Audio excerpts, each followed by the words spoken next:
ప్రధాని మోదీని కలిసేందుకు యూఏఈ అధ్యక్షుడు ఢిల్లీకి రావడం ప్రపంచం దృష్టిని ఆకర్షించింది.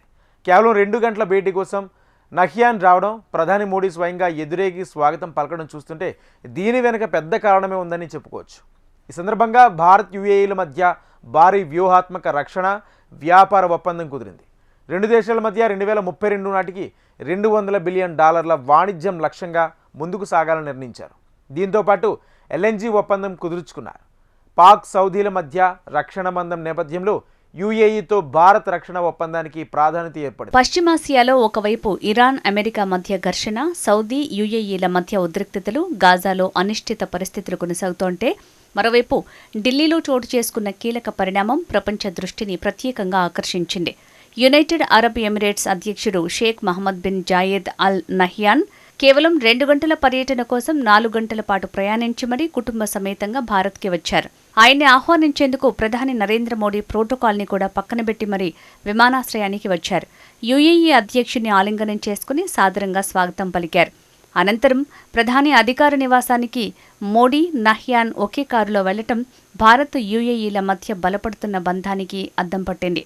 గత దశాబ్ద కాలంలో షేక్ మహమ్మద్ భారత్లో పర్యటించడం ఇది 5వ కాగా యూఏఈ అధ్యక్షుడిగా బాధ్యతలు చేపట్టిన తర్వాత ఇది 3వ అధికారిక పర్యటన కావటం విశేషం. ప్రధాని నరేంద్ర మోడీ, యూఏఈ అధ్యక్షుడు Sheikh Mohammed bin Zayed Al Nahyan తొలుత ఏకాంతంగా సమావేశమయ్యారు. అనంతరం ఇరు దేశాల బృందాలు కూడా చర్చల్లో పాల్గొన్నారు. రక్షణ, వర్తకం, ఇంధనం, ప్రాంతీయ భద్రత తదితర అంశాలపై లోతుగా చర్చించారు. భారత్, యూఏఈలో ద్వైపాక్షిక బంధాన్ని మరింత బలోపేతం చేసుకోవాలని నిర్ణయించాయి. వ్యూహాత్మక రక్షణ భాగస్వామ్యం దిశగా కీలక ముందడుగు పడింది. అంతరిక్ష మౌలిక సదుపాయాల అభివృద్ధిపైన ఒప్పందం కుదిరింది. పౌర అణు ఇంధన రంగంలో భాగస్వామ్య అవకాశాలను ఇరు దేశాలు మరింతగా అన్వేషించనున్నాయి.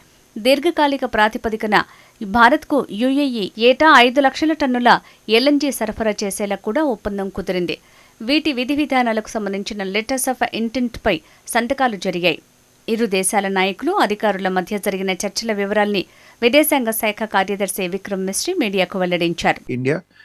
The two sides decided to explore partnership in advanced nuclear technologies, including development and deployment of large nuclear reactors and small modular reactors, as well as cooperation in advanced reactor systems, nuclear power plant operations, and maintenance and nuclear safety. So it's really building on this very broad basis and considerable experience in the defense and security cooperation field that letter of intent was signed today to work on concluding a framework agreement for strategic defense partnership.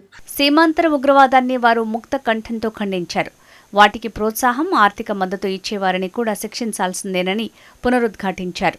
ఆహార భద్రత, వ్యవసాయ రంగంలో పరస్పర సహకారం తదితరాలపై ఈ సందర్భంగా ఒప్పందాలు జరిగాయి. కృత్రిమ మేధ రంగంలో పరస్పరం మరింతగా సహకరించుకోవాలని నేతలు నిర్ణయానికి వచ్చారు. గుజరాత్లోని ధోలెరాలో ఏర్పాటైన స్పెషల్ ఇన్వెస్ట్మెంట్ రీజియన్లో యూఏఈ పెట్టుబడులు పెట్టనుంది.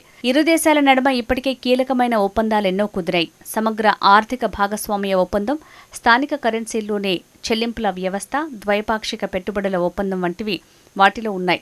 భారత్, యూఏఈ దేశాల మధ్య 2032 నాటికి పరస్పర వార్షిక వాణిజ్యాన్ని ఏకంగా $200 బిలియన్ పెంచుకోవాలని తీర్మానించాయి. భారత కరెన్సీలో ఇది 18 లక్షల కోట్లు. 2023-24లో ఇరు దేశాల నడుమ $84 బిలియన్ మేరకు వర్తకం జరగటం ఇక్కడ గమనించాలి. యూఏఈ అధ్యక్షుడు నహ్యాన్ తాజా భారత్ పర్యటనకు దౌత్య కోణంలో అత్యంత ప్రాధాన్యత ఉంది. ఆయన భారత్లో గడిపింది కేవలం 1 గంట 45 నిమిషాలు. అందుకోసం రాను పోను నహ్యాన్ 6 గంటలకు పైగా ప్రయాణం చేశారు. ఒక దేశాధినేత అధికారిక పర్యటన కేవలం ఇంత తక్కువ సమయం పాటు జరగటం అసాధారణమేనని దౌత్య నిపుణులు అంటున్నారు. కేవలం ప్రధాని మోడీతో భేటీ అయ్యేందుకే ఆయన యూఏఈ నుంచి బయలుదేరి వచ్చారు. బహుశా అతి ముఖ్యమైన అంశంపై అత్యవసరంగా చర్చించాల్సిన అవసరమే ఇందుకు కారణమంటున్నారు. ఇద్దరు నాయకులు ఫోన్లో మాట్లాడుకోవటానికి కుదరని అత్యవసర అంశాల కోసమే నహ్యాన్ ఢిల్లీకి వచ్చారని చెప్తున్నారు. అయితే అది ఏంటి అనేది ప్రస్తుతానికి సస్పెన్స్గానే ఉంది. భారత్కు యుఏఈ అత్యంత సన్నిహిత మిత్రదేశం. కరోనా సమయంలో భారత్ తక్షణం స్పందించి అత్యవసరమైన వ్యాక్సిన్లు తదితరాలను యుఏఈకి భారీగా సరఫరా చేసింది. నాటి నుంచి ఇరు దేశాల బంధం మరింత బలపడింది. పశ్చిమాసియాలో నెలకొన్న ఉద్రిక్త పరిస్థితుల నేపథ్యంలో ఈ ఇద్దరు దేశాధినేతల భేటీ కీలకంగా మారింది. ఇరాన్, అమెరికా మధ్య ఉద్రిక్తతలు, గాజాలో అస్థిరత, యెమెన్ సంక్షోభం వంటి అంశాలపై మోడీ, నహ్యాన్ చర్చించినట్టు తెలుస్తోంది. ఇరాన్లో ఆందోళనలు, నిరసనలు నానాటికి మిన్నంటుతుండటం తెలిసిందే. మరోవైపు గాజాపై ఇజ్రాయెల్ యుద్ధం పూర్తిగా ముగియలేదు. యెమెన్లోని ముకల్లా పోర్టుని యుఏఈ దన్నుతో స్థానిక సాయుధ గ్రూప్ చెరపట్టడంతో సౌదీ అరేబియా ఆగ్రహించి క్షిపణి దాడులకు దిగింది. సౌదీ హెచ్చరికలతో యుఏఈ తన సేనలను ఉపసంహరించాల్సి వచ్చింది.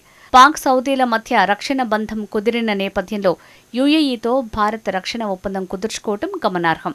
తమ చర్చలు అత్యంత ఫలప్రదంగా సాగినట్టు మోడీ పేర్కొన్నారు. విమానాశ్రయానికి వెళ్లి నా సోదరునికి స్వాగతం పలికా. భారత్, యుఏఈ మధ్య బలమైన మిత్రబంధానికి ఆయన ఇస్తున్న ప్రాధాన్యానికి ఈ పర్యటన అద్దం పడుతోంది అంటూ ఎక్స్ పోస్ట్లో ప్రధాని పేర్కొన్నారు.